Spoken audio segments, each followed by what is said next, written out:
So, magandang araw mga tagapakinig. Ako si Mark Lawrence Sideran, but you can call me Kuya Renz or Renz.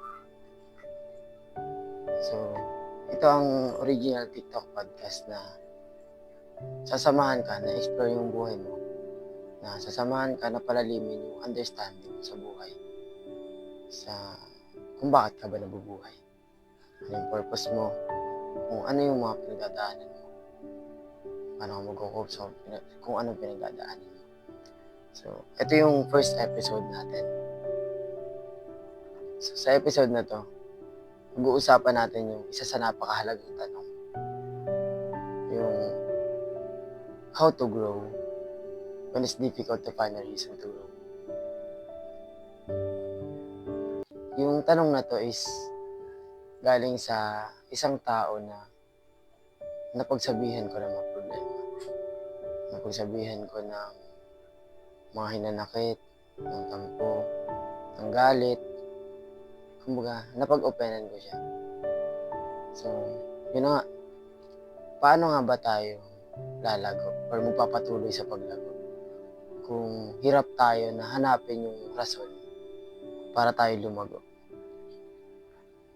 So, nandun na nga tayo sa nahihirapan tayo. Alam ko, may mga panahon na nakakapagod ang lahat. Sa trabaho, sa eskwela, o sa ating mga personal na buhay. Pero naniniwala akong may paraan para lumago. May paraan para magpatuloy.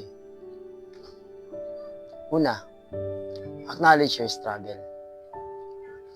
Minsan, ang hirap talaga maghanap ng rason para magpatuloy. Ang hirap maghanap ng dahilan para bumangon sa umaga. Lalo na kung tila, wala din, at nakikita natin na wala din naman nangyayari sa mga ginagawa natin. Wala din namang resulta. Wala din namang magandang kinahihinatnan yung ginagawa natin. Pero okay lang yan. Okay lang maramdaman kung ano yung nararamdaman natin. Okay lang mag-frustrate. Okay lang ma-disappoint sa sarili. Pero huwag kang susuko. Kahit ako mismo, may mga pagkakataon na hirap na ako bumangon sa umaga. Na dumadating sa punto na iniisip ko na lang na babangon na naman alas 4. Papasok na naman sa schedule ng alas 6. Tapos nun alas 3. Diretso yun, alas 6 hanggang alas 3. Puro pag-aaral.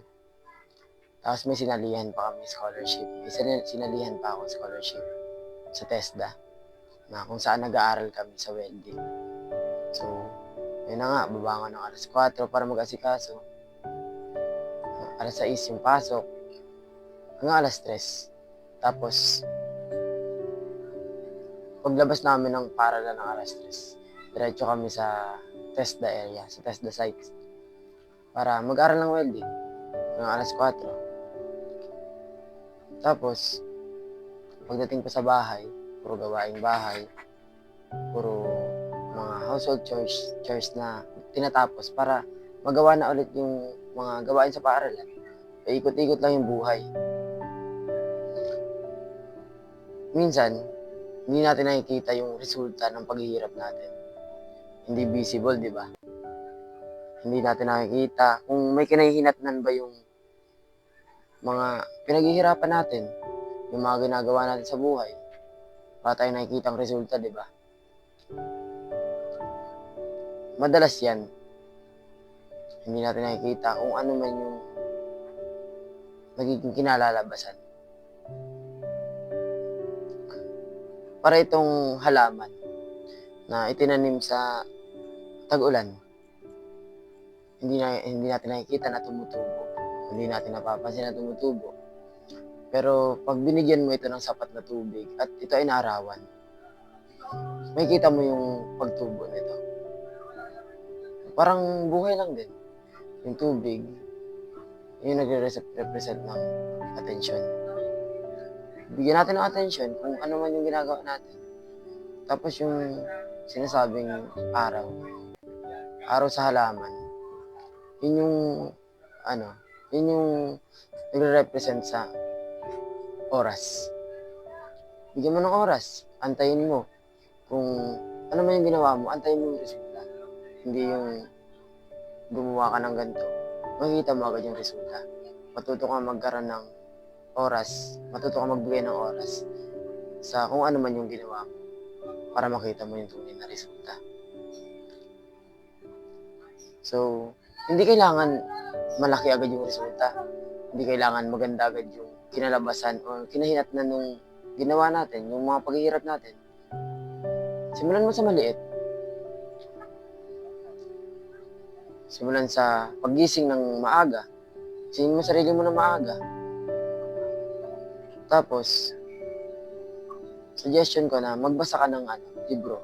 Kahit 2 to 3 chapters a day. Pagising mo ng umaga, bago ka pumasok sa paaralan na trabaho.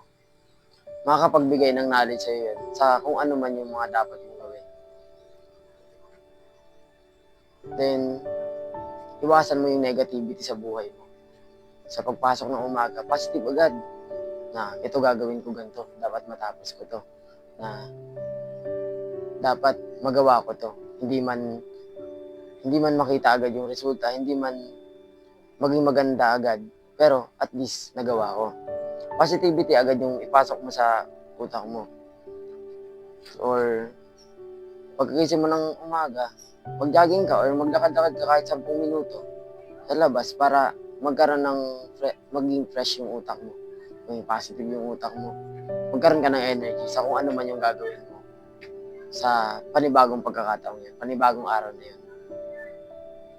Tapos, find inspiration to others.